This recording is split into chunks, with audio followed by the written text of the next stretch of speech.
संतोषी माता की जय। आज हम लोग सुनेंगे संतोषी माता की व्रत कथा। कंचनपुर नगर में एक बुढ़िया रहती थी। उस बुढ़िया के 7 बेटे थे। सभी का विवाह हो चुका था। 6 बेटे तो काम करते थे, लेकिन 7वां बेटा अभी कोई काम नहीं करता था। सुबह उठकर स्नान आदि से निवृत्त होकर 6 बेटे रसोई में बैठकर भोजन करते और फिर अपने काम पर चले जाते थे। बुढ़िया उन बेटों को अपने हाथ से खीर, पूड़ी, हलवा आदि बढ़िया बढ़िया व्यंजन बनाकर खिलाती थी। 7वां बेटा खूब धूप निकलने पर बिस्तर से उठता था, फिर स्नान करके भोजन के लिए रसोई में जाता था। बुढ़िया दूसरे बेटों का बचा हुआ खाना एक थाल में रखकर उसे दे देती थी। 7वां बेटा उसी भोजन को खुश होकर खा लेता था। भोजन करके वह घर से निकल जाता और अपने दोस्तों के साथ घूमता फिरता। इस तरह मौज मस्ती से उसके दिन व्यतीत हो रहे थे। उसकी पत्नी बार बार उससे कोई काम करने के लिए कहती थी, लेकिन वह हंसकर कहता था, अरे तुम बार बार क्यों काम करने के लिए कहती हो? कितने मज़े से दिन गुजर रहे हैं। माँ कितना बढ़िया बढ़िया व्यंजन बनाकर खिलाती है। तब उसकी पत्नी क्रोधित होकर कहती है, माँ तुम्हें बढ़िया बढ़िया व्यंजन बनाकर नहीं खिलाती, बल्कि सबका बचा हुआ जूठा भोजन खिलाती हैं। यदि तुम्हें मेरी बात पर विश्वास ना हो तो किसी दिन छिपकर स्वयं अपनी आँखों से देख लेना। अपनी पत्नी की बात पर उसे यकीन न था, लेकिन एक दिन इसी बात की सच्चाई जानने का निर्णय करके वह सिर दर्द का बहाना बनाकर एक चादर ओढ़कर रसोई घर में ही सो गया। थोड़ी देर के बाद उसकी माँ ने अपने बेटों को खीर, पूड़ी, हलवा आदि बनाकर खिलाए। भोजन के बाद उन्हें लड्डू खाने को दिए। भोजन करके वह अपने काम पर चले गए। उनके जाने के बाद बुढ़िया ने उनकी थाली में बचे भोजन को एक थाली में रखा। बचे हुए लड्डुओं के टुकड़े को एकत्र करके दोबारा लड्डू बनाए। उसके बाद बुढ़िया ने 7वें बेटे को भोजन करने के लिए कहा। उसने सोते हुए चादर के नीचे से सब कुछ देख लिया था। वह उठकर बोला, माँ मुझे भूख नहीं है, मैं परदेश जा रहा हूँ। बुढ़िया ने कहा, कल जाता हो तो आज ही चला जा। बुढ़िया के कठोर वचन सुनकर वह तुरंत परदेश जाने की तैयारी करने लगा। चलने से पहले वह पत्नी के पास गया। उसकी पत्नी गौशाला में गोबर के कंडे थाप रही थी।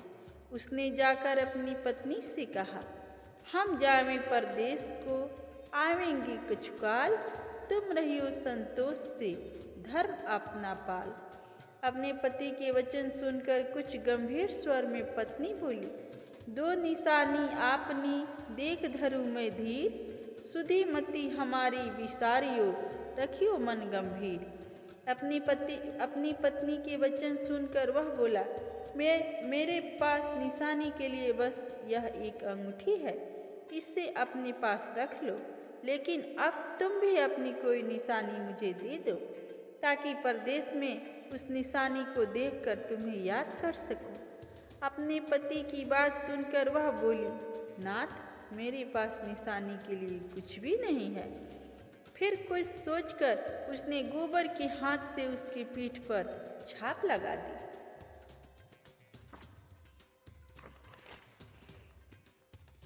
सातवां बेटा अपनी पत्नी के उस निशानी को लेकर परदेश के लिए चल पड़ा।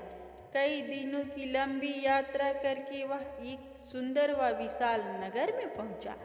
वहां उसने कई दुकानदारों से नौकरी देने के लिए प्रार्थना की, लेकिन सब ने उसे परदेसी जानकर उसकी प्रार्थना ठुकरा दी।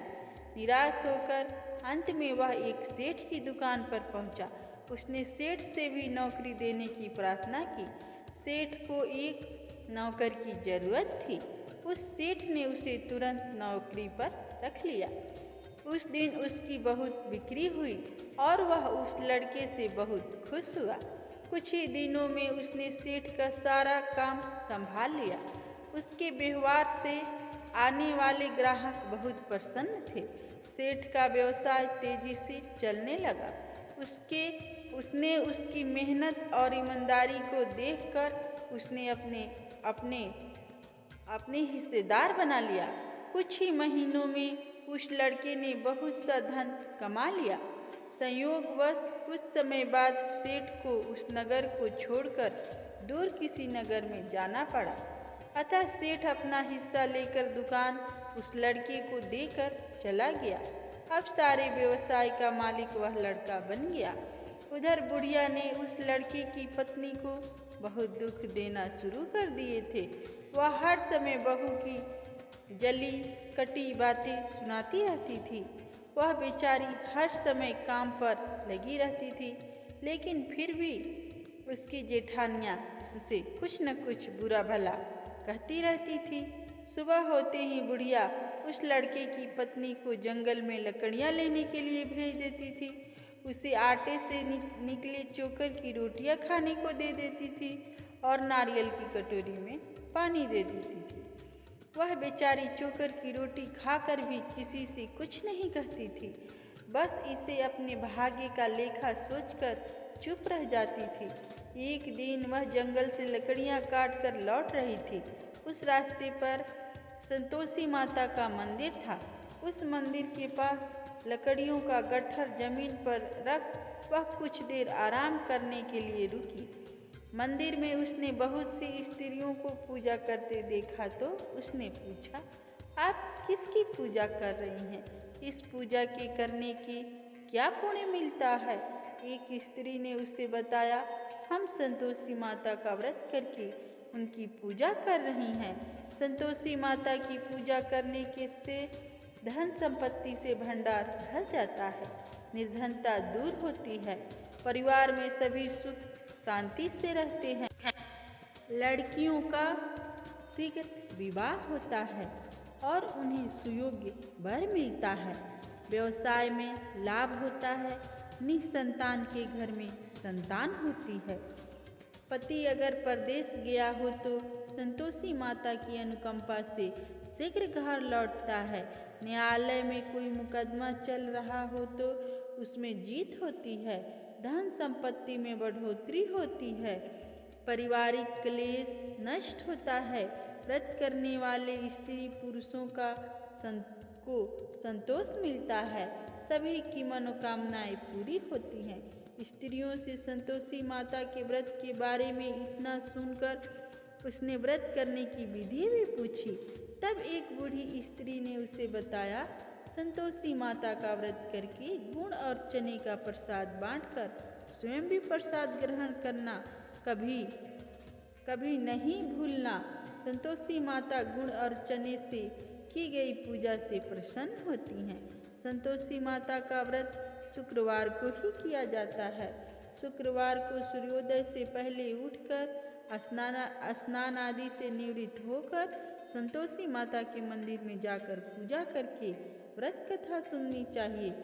मंदिर में न जा सके तो घर के किसी कमरे में संतोषी माता की मूर्ति या चित्र रखकर छोटा सा मंदिर बनाकर पूजा करनी चाहिए। व्रत करने वाले को उस दिन कोई भी खट्टी चीज़ या खट्टा फल नहीं खाना चाहिए। घर में भी किसी को खट्टी चीज़ें नहीं खाना चाहिए। संतोषी माता के व्रत के बारे में सभी बातें पूछकर सातवें बेटे की बहू ने मन में निश्चय किया, आज सारी लकड़ियाँ बेचकर गुड़ और चने खरीदकर आने वाले शुक्रवार को संतोषी माता का व्रत करूँगी और माता का पूजन अवश्य करूँगी। उसी दिन उसने लकड़ियाँ बेचकर गुड़ और चने खरीदे। शुक्रवार को सूर्योदय से पूर्व उठकर उसने स्नान आदि किया। फिर एक कलश में स्वच्छ व ताज़ा जल भर के चने व गुड़ के साथ जंगल की ओर चल पड़ी। रास्ते में संतोषी माता के मंदिर में जाकर उसने संतोषी माता की विधिवत पूजा की और व्रत कथा सुनी। फिर संतोषी माता के चरणों में सिर रखकर प्रार्थना की, हे माता, मेरे कष्ट दूर करो, मैं हमेशा तुम्हारी पूजा करूंगी। मेरा पति परदेश से सकुशल लौट आए। संतोषी माता का स्मरण करते हुए उसने आस पास वालों को गुड़ और चने का प्रसाद बांटकर थोड़ा सा प्रसाद स्वयं भी ग्रहण किया। इस प्रकार सातवें बेटे की बहू ने हर शुक्रवार को संतोषी माता का विधिवत व्रत करना आरंभ कर दिया। दूसरे शुक्रवार को उसने व्रत किया तो उसके पास पति का पत्र आ गया। तीसरे शुक्रवार को पति का भेजा हुआ रुपया आ गया। इस पर घर के लोग उससे ईर्ष्या करने लगे। जेठानियाँ ताने देने लगी, अरे अब तो पति के पत्र आने लगे हैं, रुपये भी आने लगा है। घर के बच्चे भी बार बार कहने लगे, अब तो चाची के पास रुपया आने लगा है, अब तो वह किसी से सीधे मुंह बात भी नहीं करेगी। वह बेचारी सबके ताने सुनकर चुप रह जाती थी। वह हर शुक्रवार को संतोषी माता के मंदिर में व्रत करने और कथा सुनने के बाद उनके चरणों में सिर रखकर प्रार्थना करती थी, हे माता, मैंने अपने आप से धन नहीं मांगा था, मैंने तो अपने पति के सकुशल लौटने की प्रार्थना की थी। एक दिन उसकी प्रार्थना सुनकर संतोषी माता ने प्रसन्न होकर कहा, जा बेटी, तेरी मनोकामना पूरी होगी, तेरा पति शीघ्र ही घर लौटेगा। वह बेचारी संतोषी माता के वचन सुनकर खुशी खुशी घर लौटी। उधर सातवां बेटा दुकानदारी में इतना व्यस्त हो चुका था कि उसकी पत्नी और घर का कोई स्मरण ही नहीं रहा था। दुकान के काम से उसे फुर्सत ही नहीं मिलती थी। संतोषी माता उस बेटे की इतनी व्यस्तता देखकर बहुत परेशान हुई। तब बहुत सोचकर संतोषी माता ने उस बेटे को स्वप्न में दर्शन देकर कहा, धनी साहूकार सो रहा है या जग रहा है? वह बोला, हे माता, मैं जग नहीं रहा और सो भी नहीं रहा, आप मेरे लिए आज्ञा करें। संतोषी माता ने कहा, तूने परदेश में आकर इतना धन कमाया, पर क्या तुझे अपनी पत्नी का भी कुछ स्मरण है? उसने कहा, हे माता, मुझे अपनी पत्नी का तो स्मरण है, लेकिन इस दुकान से कहीं जाने का मुझे अवकाश ही नहीं मिलता है। अब देखो ना, सारा रुपया व्यवसाय में लगा हुआ है।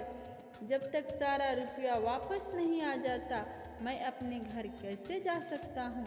संतोषी माता ने कहा, कल सुबह उठकर संतोषी माता का नाम लेकर मंदिर में घी का दीपक जलाकर पूजा करना और फिर दुकान पर जाकर संतोषी माता के नाम का दीपक जलाकर प्रणाम करके काम शुरू करना।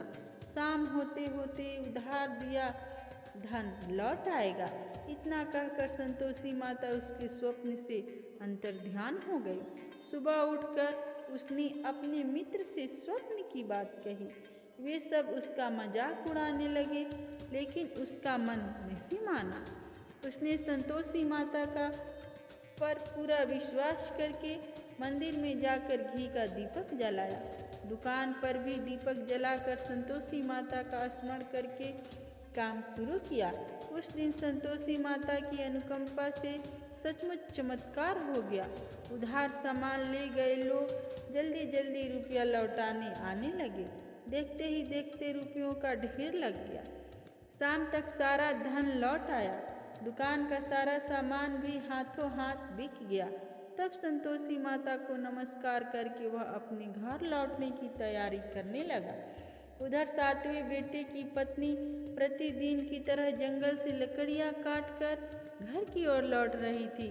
लकड़ियों का बोझ अधिक होने के कारण उसने मंदिर के पास गट्ठर उतारकर मंदिर के चबूतरे पर बैठकर थोड़ा सा विश्राम किया। तभी उसे दूर से धूल उड़ती दिखाई दी। उसने संतोषी माता से पूछा, हे माता, आज यह धूल कैसे उड़ रही है? माँ ने प्रसन्न होते हुए कहा, आज तुझे तेरी पूजा का फल मिलेगा। तेरा पति परदेश से लौट रहा है, यह धूल उसके लौटने से उड़ रही है। अब तू इन लकड़ियों के 3 हिस्से कर, एक हिस्सा नदी के किनारे रख, दूसरा हिस्सा मंदिर में रख दे और तीसरा हिस्से को सिर पर रखकर घर ले जा। तेरा पति लकड़ियाँ देखकर रुकेगा, लकड़ियाँ जलाकर भोजन बनाकर खाएगा और फिर जाएगा। तू घर पहुंचकर लकड़ियों का गट्ठर आंगन में डालकर कहना, सासू जी लकड़ियों का गट्ठर ले आई हूँ, चोकर की रोटियाँ और नारियल की कटोरी में पानी दे दो।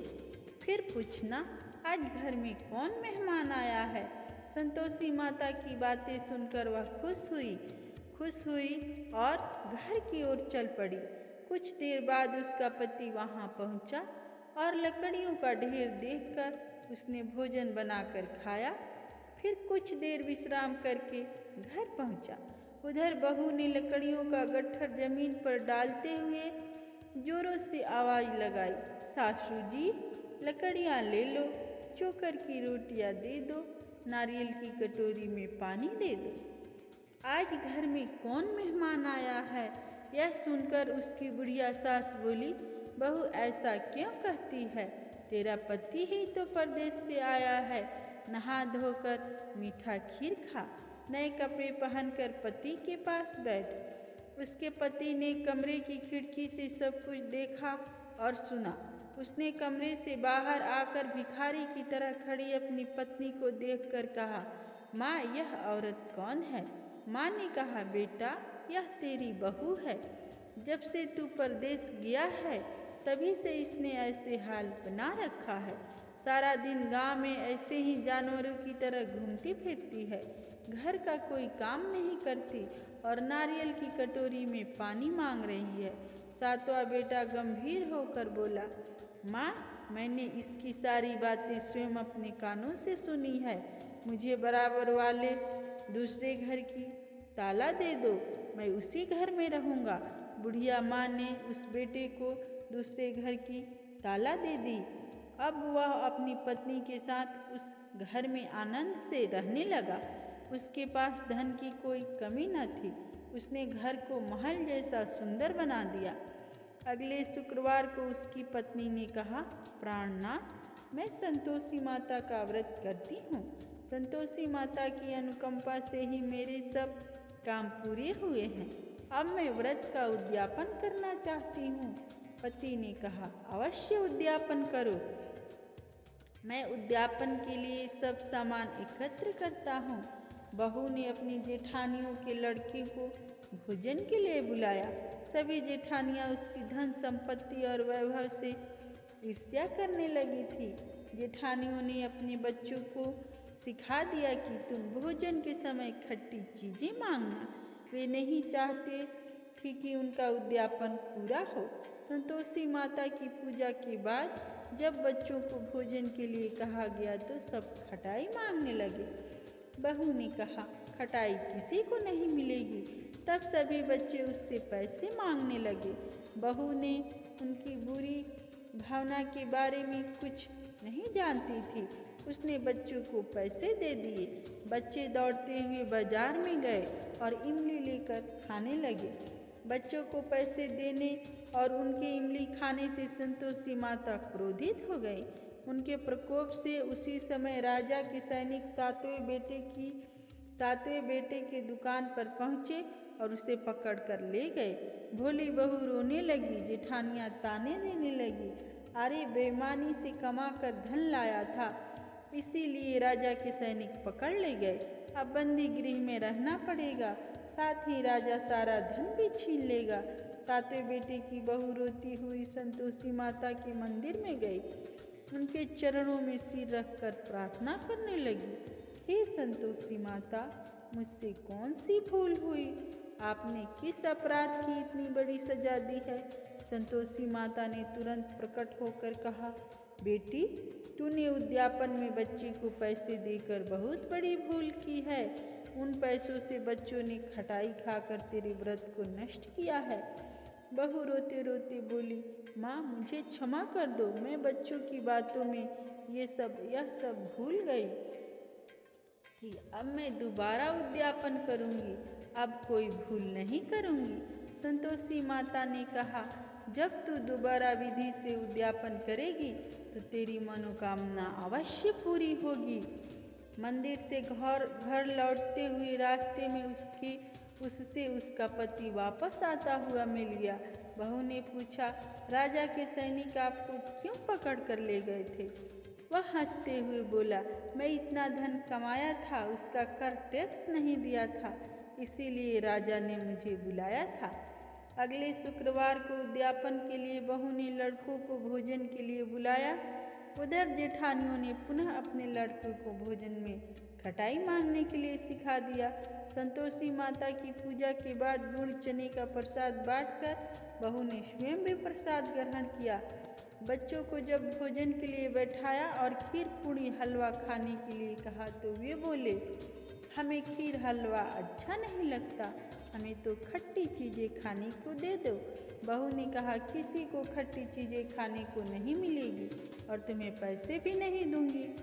खीर पूड़ी हलवा खाना है तो खाओ। बच्चे नहीं माने तो उसने उन बच्चों को भगाकर ब्राह्मण के बच्चों को बुलाकर भोजन कराया। दक्षिणा में उन बच्चों को मीठे फल खाने के लिए दिए। उसके उद्यापन से संतोषी माता बहुत प्रसन्न हुई। उनकी अनुकंपा से बहू शीघ्र ही गर्भवती हुई। 10वें महीने उसने एक सुंदर पुत्र को जन्म दिया। बहू प्रतिदिन उस बेटे को लेकर संतोषी माता के मंदिर में जाने लगी। कुछ दिनों के बाद संतोषी माता ने सोचा, मैंने इसे जीवन के सभी सुख दिए हैं, अब इसकी परीक्षा लेकर देखती हूँ। यह सोचकर संतोषी माता ने एक बुढ़िया का रूप धारण किया और लाठी टेकती हुई बहू के घर पहुँची। बुढ़िया के सारे शरीर पर मक्खियाँ भिनभिना रही थी। उसे देख सभी मुंह सिकुड़ाने लगते थे। बुढ़िया ने जाकर दरवाज़ा खटखटाया तो बहू की सास ने दरवाज़ा खोला और उसे देखते ही जोर से चिल्लाई, अरे लड़कों, इस गंदी बुढ़िया को भगाओ, मुझे तो ये कोई चुड़ैल नजर आती है, इसे भगाओ नहीं तो यह किसी को खा जाएगी। लड़के उठकर भागे और उन्होंने अपने घर के दरवाजे और खिड़कियां बंद कर ली। छोटी बहू बराबर वाले घर की खिड़की से उस बुढ़िया को देख रही थी। उसने जल्दी से दरवाज़ा खोला और बुढ़िया के पांव छूकर अपने घर में ले गई। सास ने उसे रोका तो बहू बोली, आज तो बहुत खुशी का दिन है, मेरी संतोषी माता मेरे घर आई है। छोटी बहू का बेटा दूध पीने के लिए रो रहा था। बहू ने उसे दूध भी नहीं पिलाया और संतोषी माता की सेवा में व्यस्त हो गई। बुढ़िया सास क्रोध से बहू को बुरा भला कहने लगी।